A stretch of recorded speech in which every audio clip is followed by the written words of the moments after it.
ઓમ નમઃ શિવાય. અધ્યાય 11. કુમારને પ્રલંબ વિજય. બ્રહ્મા બોલ્યા, હે નારદ, આ સમયે બાણાસુર નામક દૈત્યથી પીડિત ક્રોંચ નામક પર્વતે કુમારની પાસે આવીને તેમની ઘણી સ્તુતિ કરી અને કહ્યું કે, હે પ્રભુ, મને બાણાસુર ઘણું જ કષ્ટ આપી રહ્યો છે. આપ મારી રક્ષા કરો. ત્યારે ક્રોંચની સ્તુતિથી પ્રસન્ન થઈને સ્કંદે તેમને સાંત્વના આપી અને શિવજીનું ધ્યાન કરીને ત્યાં બેઠા બેઠા બાણાસુરને માટે એક શક્તિ છોડી બાણાસુરને ભસ્મ કરીને તે શક્તિ કુમારની પાસે પાછી ફરી. કુમારે ક્રોંચને કહ્યું કે હવે તમે નિર્ભય બનીને પોતાના ઘરે જાઓ, તે દૈત્ય નાશ પામ્યો છે. રાજા ક્રોંચ કુમારનું આ વચન સાંભળીને તેની સ્તુતિ કરવા લાગ્યો. પોતાને ત્યાં પાછો ફર્યો. ત્યાં જઈને શંકરની પ્રસન્નતા માટે 3 લિંગોની પ્રસન્નતા માટે 3 લિંગોની સ્થાપના કરી.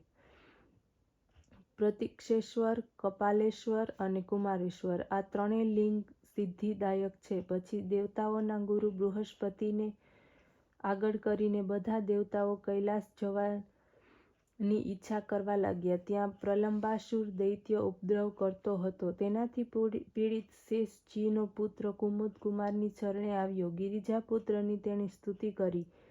કુમારે પ્રસન્ન થઈને શક્તિ ચલાવી પ્રલંબનો સંહાર કર્યો. તે અસુર પોતાના અસુરોની સાથે માર્યો ગયો. શેષપુત્ર કુમુદ શિવપુત્રની સ્તુતિ કરી પોતાના પાતાળ લોકમાં આવ્યો. બધાને કુમારનું અદ્ભુત ચરિત્ર તે કહેવા લાગ્યો. તે માણસો કુમારના ચરિત્રને વાંચે છે, સાંભળે છે, તેને શિવલોકની પ્રાપ્તિ થાય છે. તે ત્યાં પરમ સુખ ભોગવીને અંતમાં દિવ્ય મોક્ષને પ્રાપ્ત કરે છે. ઓમ નમઃ શિવાય. અધ્યાય 12. સ્વામી કાર્તિકેય ચરિત્ર. બ્રહ્મા આગળ કહેવા લાગ્યા, હવે વિષ્ણુ વગર દેવતાઓ પરમોત્સવ મનાવી કુમારને કૈલાસ તરફ જવાની પ્રેરણા કરવા લાગ્યા. કુમાર એક દિવ્ય વિમાન ઉપર બેઠા હતા.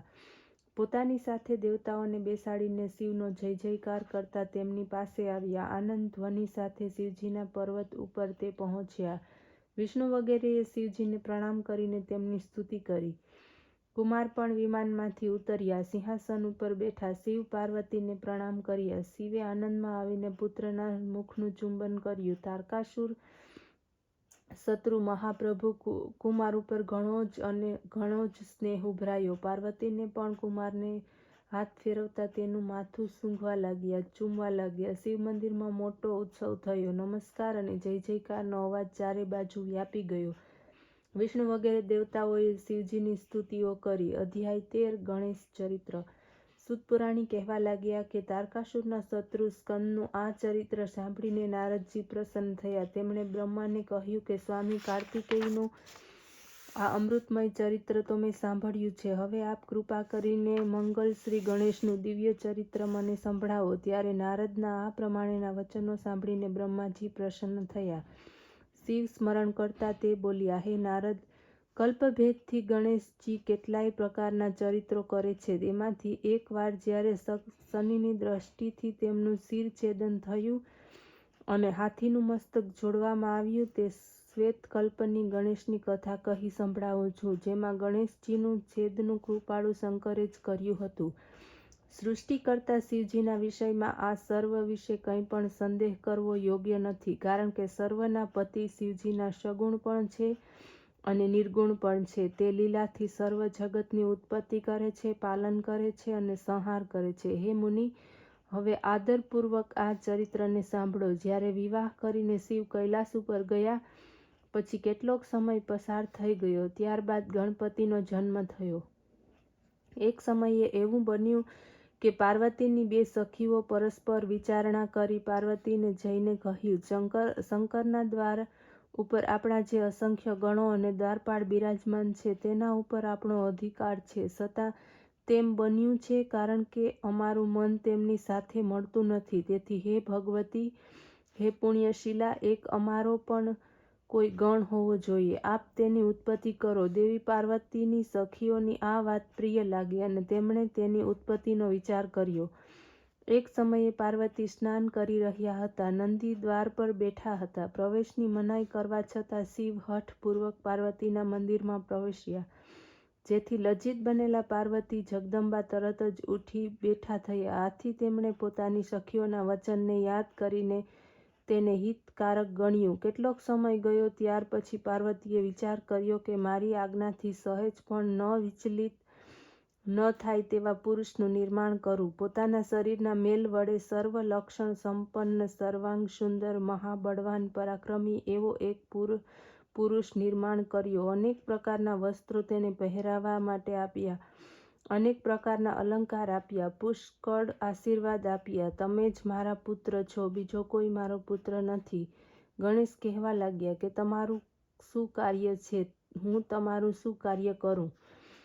પુત્રના આ કહેવા પછી પાર્વતી કહેવા લાગ્યા, હે પુત્ર, તમે મારા દ્વારપાળ બનો. તમે મારા પુત્ર થવાથી મારું કાર્ય કરો, બીજા કોઈનું નહીં. મારી આજ્ઞા વિના ઘરમાં કોઈ પ્રવેશે નહીં, પછી તે ગમે તે હોય.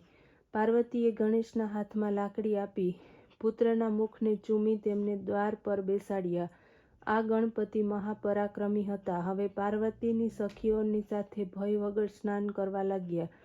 એ વખતે શિવજી પણ દ્વાર પર આવીને ઊભા રહ્યા. જ્યારે તેમણે ઘરમાં પ્રવેશ કરવા પ્રયત્ન કર્યો ત્યારે શિવને નહીં જાણતા ગણેશ્વર કહેવા લાગ્યા, હે દેવ, માતાની આજ્ઞા વિના કોઈ પણ અંદર પ્રવેશી શકશે નહીં. માતા આ સમયે સ્નાન કરે છે.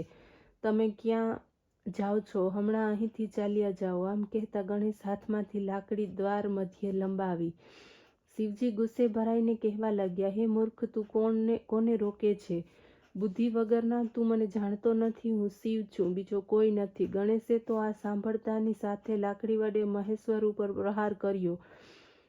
વધુ ગુસ્સે ભરાયેલા શિવજીએ કહ્યું, હું મારે ઘેર જાઉં છું, તું રોકનાર કોણ? મને તું ઓળખતો નથી. આમ કહીને તેઓ ફરીથી પ્રવેશવા લાગ્યા. ગણેશે પુનઃ શિવને દંડ વડે રોકવાનો પ્રયાસ કર્યો. શિવનો ક્રોધ હાથમાં ન રહ્યો. શિવે ગણોને આજ્ઞા આપી, આ કોણ છે? તે શું કહે છે તે? હે ગણો, તમે જુઓ. આ રીતે કહી શિવ ક્રોધ કરી ઘરની બહાર ઊભા રહ્યા. અધ્યાય 14. શિવગણોનો ગણેશના ગણો સાથે વિવાદ. બ્રહ્મા કહેવા લાગ્યા કે હવે તે બધા જ ગણો શિવની આજ્ઞાથી એ દ્વારપાળને એનો પરિચય પૂછવા લાગ્યા અને કહેવા લાગ્યા કે જો તું જીવવા જ ઈચ્છે છે તો અહીંથી દૂર ચાલ્યો જા. ગણેશે આ સાંભળ્યું. હાથમાં દંડ લઈને ક્રોધે ભરાયેલા ગણેશે નિર્ભય થઈને કહ્યું, અહીંથી તું દૂર ચાલ્યો જા. મારી સાથેના વેરનું સારું પરિણામ નહીં આવે. શિવગણોએ ગણેશના આ વચનો સાંભળી તે હસવા લાગ્યા અને ફરીથી ક્રોધ કરતા તે બોલ્યા, અમે શિવગણો છીએ, તમને અહીં દૂર કરવાને માટે જ આવ્યા છીએ. હમણાં સુધી તો તમને પણ એક ગણ અને અમે માનતા હતા એટલે જ છોડી દીધા હતા અને મારી નાખ્યા ન હતા. શા માટે મોતને વહેરી લો છો? ભાગી જાઓ. આ સાંભળતા નિર્ભય પાર્વતી પુત્ર તેમના તરફ ઘુરકવા અને દ્વારથી ન હટ્યા. આ વાત ઉપર શિવગણો પાછા ફર્યા અને શિવની પાછે પહોંચ્યા. બધી બાબતો કહી સંભળાવી. આ સાંભળીને શિવજી પોતાના ગણોને ધમકાવવા લાગ્યા કે હું કંઈ જાણતો જ નથી. કોઈ પણ રીતે તેને ત્યાંથી દૂર કરો. બધા જ ગણો પાર્વતી મંદિરના દ્વારે પાછા આવ્યા. ગણેશને ત્યાંથી ચાલ્યા જવા કહ્યું. ગણેશે કહ્યું, હું પાર્વતીનો પુત્ર છું, હું અહીંથી હટવાનો નથી. પાર્વતીએ આ વિવાદ સાંભળ્યો. પોતાની સખીઓને તપાસ કરવાને માટે મોકલી. સખીઓ સઘળી પરિસ્થિતિને જાણી પાર્વતીની પાસે આવી હરખાતા બધી જ વાત કહી. વળી તેણે કહ્યું કે સારું થયું તેમને આવવા ન દીધા, નહીં તો વગર કહે સાંભળે અંદર ઘૂસી આવત. હે દેવી, તમારે તમારા માનનો ત્યાગ નહીં કરવો જોઈએ. પાર્વતીએ કહ્યું, ઠીક છે, પરંતુ જુઓ તો ખરા કે હજી તો મારા પુત્ર બારણે બેસતા 2 ઘડીએ થઈ હોય ત્યાં તો તેમના ગણો આવીને એને ઘેરવા લાગ્યા. પછી ક્યાં સુધી મારે વિનય અને નમ્રતાને ધારણ કરી રાખવા? જે થશે તે જોયું જશે. ગણેશે નિર્ભયતાપૂર્વક તે ગણોને કહેવા લાગ્યા, હું તો પાર્વતીનો પુત્ર છું, તમે બધા શિવના ગણ છો. આપણે બંને સમાન છીએ, પોતપોતાના કર્તવ્યનું પાલન કરીએ છીએ. શું તમે એકલા જ દ્વારપાળ છો? હું નથી. જો તમે અહીં રહેશો તો હું પણ અહીં જ રહીશ. આ સમયે હું પાર્વતીની આજ્ઞાનું પાલન કરીશ. આ સાંભળીને શિવજીના ગણ હઠપૂર્વક ફરીથી મંદિરમાં ન જતા શિવ તરફ પાછા ફર્યા. સઘળો વૃત્તાંત કહી સંભળાવ્યો. આ સાંભળીને શિવ લૌકિક ગતિનો આશ્રય કરી પોતાના ગણોને કહેવા લાગ્યા, તે એકલો ગણ તમારા સર્વની આગળ શું પરાક્રમ બતાવવાનો છે? જો પાર્વતી હઠ કરશે તો તેનું ફળ પ્રાપ્ત કરશે. તો મારી આજ્ઞાથી જ તમે તેની પાસે યુદ્ધ કરો. જે થશે તે જોયું જશે. આમ કહીને લૌકિક લીલા કરનાર શિવ ચૂપ થઈ ગયા. અધ્યાય 15 શિવગણો સાથે ગણેશનું યુદ્ધ. બ્રહ્મા બોલ્યા કે હવે પ્રભુની આજ્ઞા પ્રાપ્ત કરીને બધા ગણો નિર્ભય થઈને શસ્ત્રો સજીને શિવ મંદિર પાસે ગયા.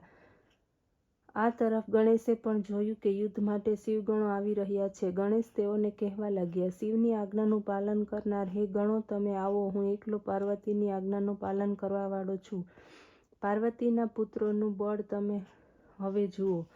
શિવના ગણોનું બળ પણ જણાવો. તમે તો યુદ્ધના અનુભવી છો. હું તો બાળક છું. આ મારું પ્રથમ યુદ્ધ છે. મેં પહેલાં કદી યુદ્ધ કર્યું નથી. આ પ્રમાણે કહેતા ગણેશે તેમને પોતાના હાથમાં રહેલા દંડ દ્વારા અટકાવતા શિવગણો અનેક પ્રકારના આયુધો લઈને તેના પર તૂટી પડ્યા. એકલા ગણેશ શિવજીના ગણોની સાથે યુદ્ધ કરવા લાગ્યા, પરંતુ શિવનો કોઈ પણ ગણ તેમને યુદ્ધમાં પરાસ્ત ન કરી શક્યો. એકલા હાથે સર્વને મારીને ભગાડી મૂક્યા. હજારોની સંખ્યામાં તે ભાગવા લાગ્યા. ગણેશ ફરી પાછા દ્વાર ઉપર આવી ઊભા. નારદથી પ્રેરાયેલા વિષ્ણુ વગેરે સર્વ દેવતાઓ શિવની પાસે આવ્યા. સ્તુતિ કરી યુદ્ધનો વૃત્તાંત પૂછવા લાગ્યા. શિવે કહ્યું, મારા મંદિરના બારણે એક બળવાન બાળક હાથમાં લાકડી લઈને ઊભો છે. જે ઘરમાં આવે છે તેને આવવા દેતો નથી. જો બ્રહ્મા ઈચ્છે તો જ એ કલેશને સમાવી શકે છે. આ સાંભળતા જ શિવની માયાથી મોહિત બનેલો હું કેટલાક ઋષિઓની સાથે લઈને તે બાળકની પાસે ગયો. મને આવતો જોઈને બાળક ગણેશ ક્રોધવશ દોડીને મારી દાઢી મૂછ ખેંચવા લાગ્યો. ત્યારે મેં કહ્યું કે હે દેવ, ક્ષમા કરો, ક્ષમા કરો. હું યુદ્ધને માટે આવ્યો નથી. હું બ્રહ્મ છું. કૃપા કરો. હું શાંતિ સ્થપાય તે માટે આવ્યો છું. હું આમ કહેતો હતો કે ત્યારે જ બાળક ગણેશે પોતાના પરિઘ ગ્રહણ કર્યો. તે જોતાં જ હું તો ભાગ્યો. મારા સર્વ સાથીઓની તેના પરિઘનો સ્વાદ ચાખવા મળ્યો. હું શિવ પાસે આવ્યો. સર્વ સમાચાર કહી સંભળાવ્યા. તે સાંભળતા લીલા વિશારદ શિવને ઘણો જ ક્રોધ ચડ્યો. તેમણે ઇન્દ્ર વગેરે દેવતાઓને અને ભૂત વૈતાલ ગણો વગેરેને ગણેશની સાથે યુદ્ધ કરવાની આજ્ઞા આપી. પરંતુ કાર્તિકેય વગેરે વીરો સહિત સર્વ ગણોનો પ્રયાસ વ્યર્થ થયો. એક જ બાળકે સમસ્ત શિવસેનાને વિચલિત કરી દીધી. એકમાત્ર તેનાથી ઇન્દ્રાદિક બધા દેવતાઓ યુદ્ધથી વિરક્ત બની, પરંતુ મહાબળવાન કાર્તિકેય અત્યાર સુધી તે સ્થાન ઉપર તેમના તેમ છે. બાકીના બધા શિવની પાછે ભાગી આવ્યા. ત્યારે તેમની પાસેથી સર્વ વૃત્તાંત સાંભળીને પરમ કુપિત રુદ્ર સ્વયં ત્યાં આવ્યા અને ચક્રધારી વિષ્ણુની સર્વ સેનાની તેમની પાછળ ચાલી. માર્ગમાં નારદજીએ શિવને કહ્યું કે જે હો તે પણ શિવગણોની મર્યાદા રાખો. આ પ્રમાણે કહીને તેઓ તો અંતર્ધ્યાન થઈ ગયા. અધ્યાય 16 ગણેશનું શિર કપાવવું. બ્રહ્મા બોલ્યા, હે નારદ, તમે તમારા વચનોને ધ્યાનમાં લઈને શિવ એ બાળકની સાથે યુદ્ધ કરવા ગયા. એકથી એક ચડિયાતા દેવતાઓ વિષ્ણુ સુધાઓ તેમની સાથે યુદ્ધ કર્યું. એકથી ભયાનક શસ્ત્ર ચાલવા લાગ્યા. શિવ પણ પોતાની સાથે ચિરકાલ સુધી તેમની સાથે યુદ્ધ કરવા લાગ્યા. બાળકનું વિકરાળ રૂપ ધારણ કરી લીધું હતું. શિવજી આશ્ચર્ય વ્યક્ત કરવા લાગ્યા. વિષ્ણુએ પણ કહ્યું કે હું આને મોહિત કરીને પરાસ્ત કરીશ, કારણ કે આ તમોગુણી બાળક ઘણો જ દુર્જય છે. શિવની માયાને લીધે વિષ્ણુ પણ મોહિત થઈ ગયા. ગણેશે તેમના ઉપર પરિઘનો પ્રહાર કર્યો. આ જોઈને શિવને પણ ક્રોધ આવ્યો. તેઓ હાથમાં ત્રિશૂલ ઉઠાવીને બાળકને મારવા ધસ્યા. શિવને ધસમસતા આવતા જોઈ ગણેશે પોતાની માયાનું ધ્યાન કર્યું અને પોતાની શક્તિથી મહાદેવજીના હાથ ઉપર પ્રહાર કર્યો. તે સમયે મહાવીર ગણેશની શક્તિ મહાદેવજી પર પણ અતિ અધિક હતી. તે શક્તિના પ્રહારને કારણે પરમાત્મા શિવના હાથમાંથી તેમનું ધનુષ્ય નીચે પડી ગયું.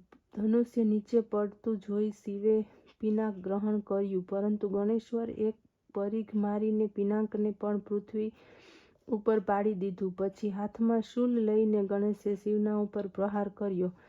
શિવે કહ્યું, વાહ, જ્યારે મારી આ દશા તો મારા ગણોની શી દશા? પછી આ સમયે શક્તિના હવામાં આવેલા બળથી યુક્ત વીર ગણેશે પરિઘ ઉઠાવીને શિવના સર્વ ગણો અને દેવતાઓને ફટકાર્યા. પરિઘથી વ્યાકુળ થયેલા તે દેવતાઓ અને ગણો દૂર ભાગી ગયા. આ જોઈને શિવને પણ ઘણો ક્રોધ આવ્યો. અને તેમણે ત્રિશૂળ ઉઠાવ્યું. ઝટ દઈને તેમણે તે બાળકનું મસ્તક કાપી નાખ્યું. દેવતાઓ અને ગણસેના નિશ્ચિત બની. હે નારદ, આ સમયે તમે જઈને આ સર્વ વાત દેવીને કહી. તમે સાથે સાથે એ પણ કહ્યું કે તમે કદી તમારા માનનો ત્યાગ ન કરશો. હે કલહપ્રિય નારદ, આ પ્રમાણે કહી તમે અંતર્ધ્યાન થઈ ગયા. ઓમ નમઃ શિવાય.